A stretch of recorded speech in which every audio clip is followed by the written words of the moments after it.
नमस्कार दोस्तों, पिछले वीडियो में हमने आपको बताया था कि डिस्क प्रोलैप्स क्या होता है, जिसको पीआईबीडी भी बोलते हैं, प्रोलैप्स इंटरवर्टिब्रल डिस्क, और गुरिया खिसकना भी बोलते हैं। तो मैंने आपको पिछले वीडियो में समझाया कि ये किस तरह से ये दिखता है और इसके क्या क्या सिम्टम्स होते हैं। लेकिन आज हम इस वीडियो में बात करेंगे कि इसकी ग्रेड्स कितनी होती है, कितने टाइप का होता है। तो बेसिकली आज इस वीडियो के माध्यम में मैं आपको बताऊंगा कि इसमें कितने ग्रेड्स होते हैं। तो आइए चलते हैं, हम इसको देखते हैं। पहले समझते हैं नॉर्मल डिस्क क्या होता है। तो ये कुछ स्टेजेस हैं।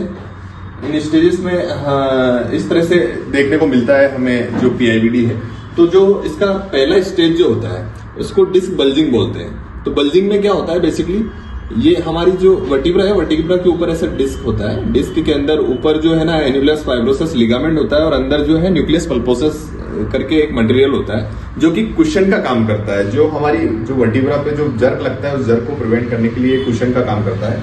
तो जो फर्स्ट स्टेज होती है उसमें सिर्फ ये जो इसका ऊपर का जो कवरिंग होती है वो इंटैक्ट होता है, लेकिन जो अंदर का जो मटेरियल होता है वो थोड़ा सा अपनी पोजीशन से हल्का सा ऐसे पिचक जाता है। मतलब इसको शिफ्ट होना बोलते हैं। ये पूरा गोल रहता है, लेकिन ये अंदर का जो मटेरियल है वो थोड़ा सा पिचक गया है। वो पिचक क्यों जाता है? क्योंकि कंटिन्यूस जो स्ट्रेस और स्ट्रेन हमारी मसल्स पे और जॉइंट पे और लिगामेंट पे पड़ता है, उसके कारण जब, और ये हम इसको डिजेनरेशन भी बोल सकते हैं। कई बार डिजेनरेशन में भी ऐसा देखने को मिलता है, एज रिलेटेड चेंजेस भी इसको कह सकते हैं। या जिनके साथ ज्यादा बैठने का काम है तो उनको जब कंटिन्यूस प्रेशर पड़ता है तो ये डिस्क बल्जिंग, जो कि हम इसको नॉर्मली बोलते हैं, ग्रेड 1 स्टेज 1 या ग्रेड 1 इसको कहा जाता है। तो इसमें सिर्फ अंदर का मटेरियल बाहर की तरफ शिफ्ट होता है। बाहर की जो कवरिंग है, जो लिगामेंट की कवरिंग है, वो कवरिंग इंटैक्ट होती है। सेकेंड स्टेज में अपन जाएंगे तो इसको बोलते हैं डिस्क प्रोट्रूजन।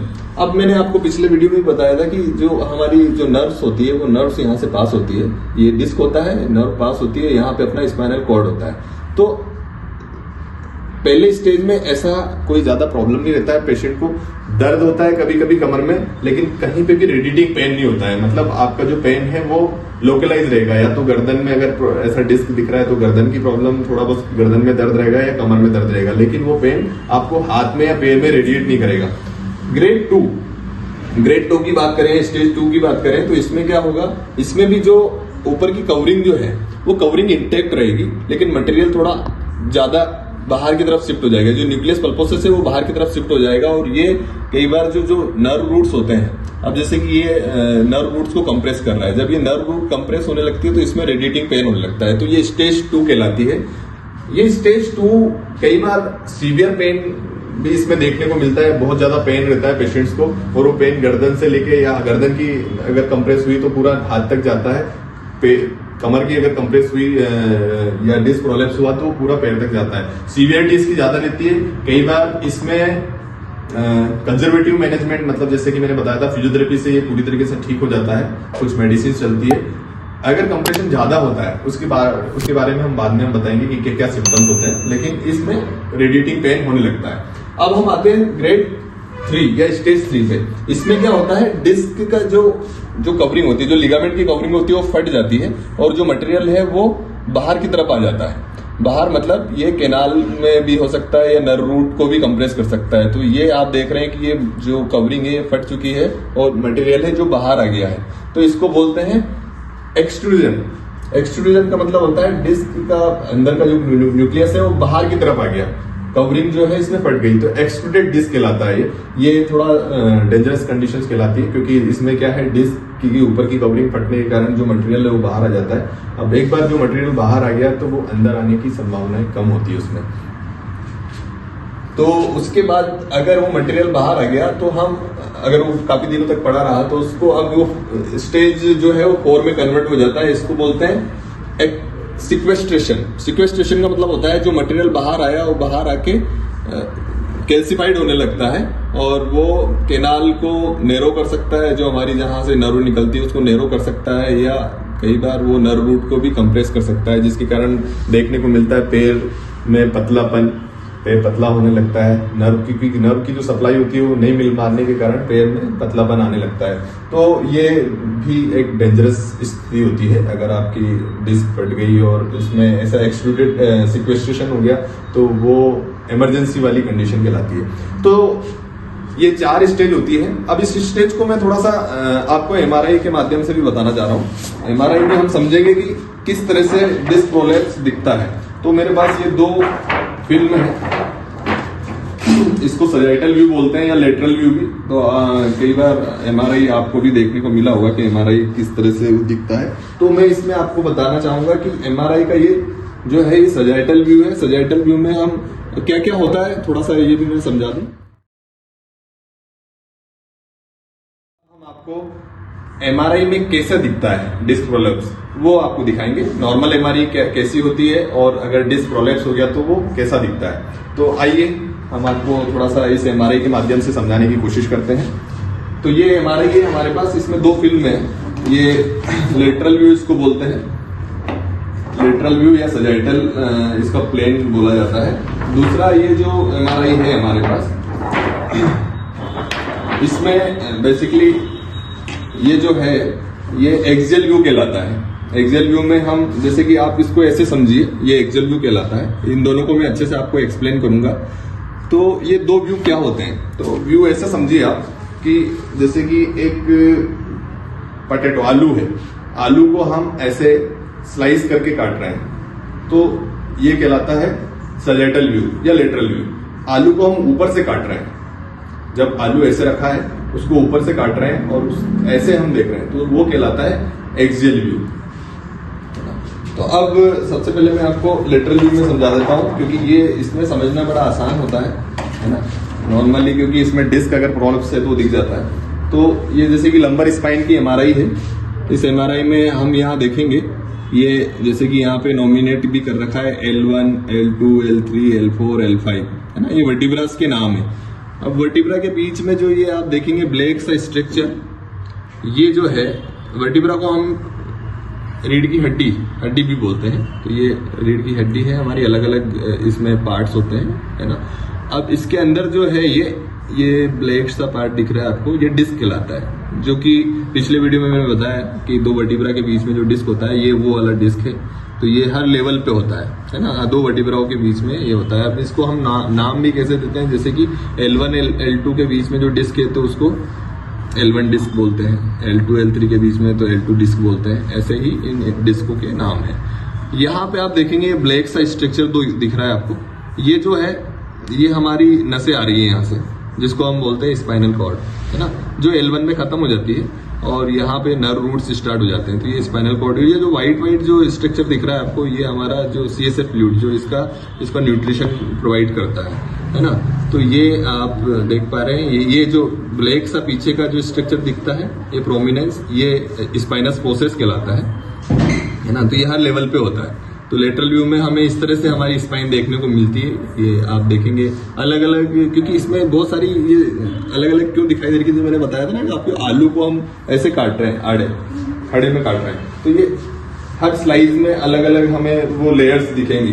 तो जैसे जैसे हम अंदर जाते हैं तो हमें और डीप एनालिसिस उसका मिल जाता है कि कहीं नर्व कंप्रेस तो नहीं हो रही है। जो नॉर्मल डिस्क है वो इस तरह से दिखेगी, आप ऊपर देखेंगे जैसे कि ये 2 वर्टिब्रा के बीच में जो डिस्क है ये बिल्कुल इसका कर्वेचर नॉर्मल मेंटेन है पूरा। आप देखेंगे ये यहाँ पे कोई भी प्रोट्रूजन, मतलब ये बाहर निकला हुआ नहीं दिख रहा है, ये एक लेवल में ये लाइन में आपको दिखेगा है ना। तो इसका मतलब है कि ये डिस्क जो है ये नॉर्मल है, यहाँ पे कोई भी कंप्रेशन नहीं हो रहा है। जैसे ही आप थोड़ा सा नीचे जाएंगे, अब जैसे कि ये जो एमआरआई है इसमें ये नीचे वाला जो स्ट्रक्चर है ये L5 ये S1 कहलाता है। तो L5 और S1 के बीच में जो डिस्क है वो हल्का सा बाहर दिख रहा है आपको है ना, ये अपने मार्जिन से बाहर निकल गया।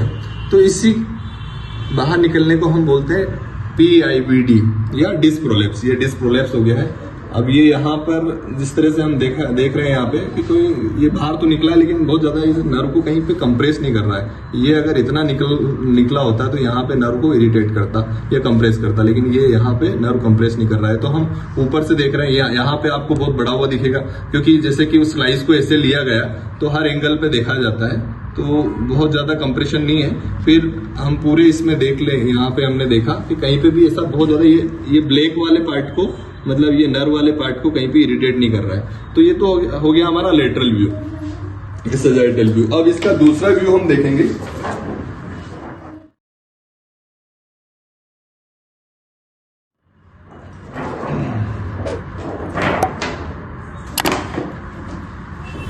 ये एक्सियल व्यू कहलाता है।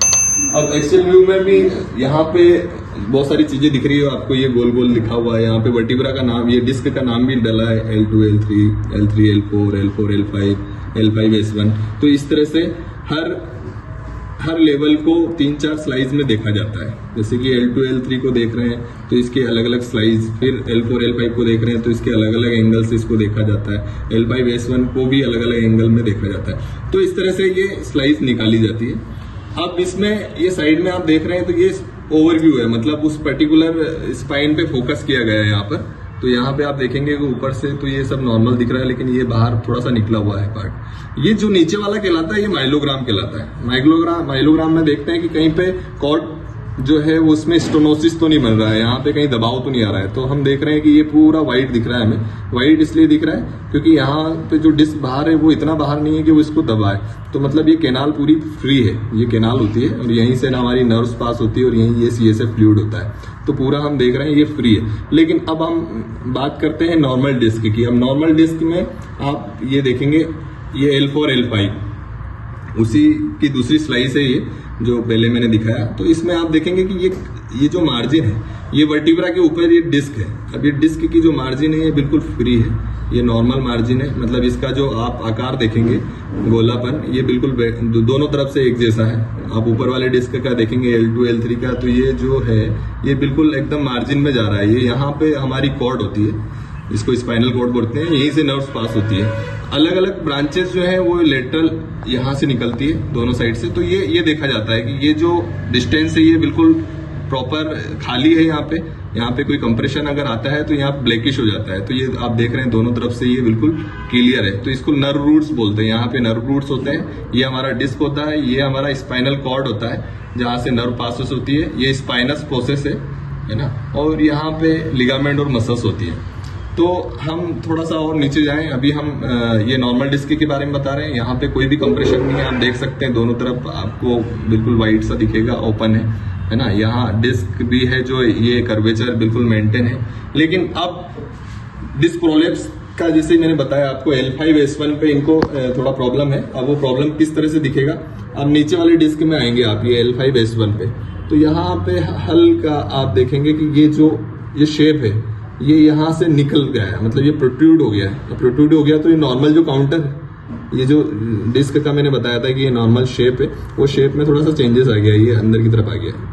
अब अंदर की तरफ आ गया है तो कहीं ना कहीं यहाँ पे हल्का फुल्का नर्व्स को इरिटेट कर रहा है। अभी इसने कंप्रेस करना चालू नहीं किया है। मतलब ये यहाँ पे देखेंगे आप तो थोड़ा सा नैरोइंग जरूर हुई है, लेकिन ये खुला हुआ है, ये पार्ट जो है ना वो खुला हुआ है। जैसे इस तरह से देखेंगे, ये जैसे राइट और लेफ्ट होता है, ये वाला जो पार्ट होता है ये राइट कहलाता है, और इधर से इधर को देखेंगे तो ये लेफ्ट कहलाएगा। तो लेफ्ट नर्व रूट भी इनका ओपन है, राइट नर्व रूट भी ओपन है। स्पाइनल कॉर्ड पे भी ज्यादा कंप्रेशन नहीं हो रहा है, लेकिन हाँ नैरोइंग जरूर करी है इसने। तो इस टाइप के अगर केस होता है PIVD में तो बैक पेन रहता है इसमें।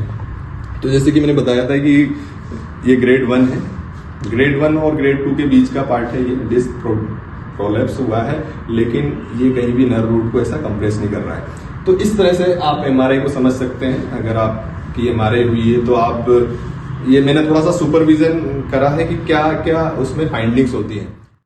तो आज के इस वीडियो में मैंने आपको बताया कि जो डिस्क प्रोलेप्स होती है उसमें क्या क्या कितनी स्टेजेस होती है। तो ये 4 स्टेज बेसिकली उसमें होती है जो भी हमने आपको एक्सप्लेन की है। नेक्स्ट वीडियो में हम आपको बताएंगे कि MRI में ये किस तरह से दिखता है डिस्क प्रोलेप्स। पूरा वीडियो देखने के लिए थैंक यू। हमारे चैनल को सब्सक्राइब करिए और वीडियो को लाइक करिए। अगले वीडियो में फिर से मिलेंगे।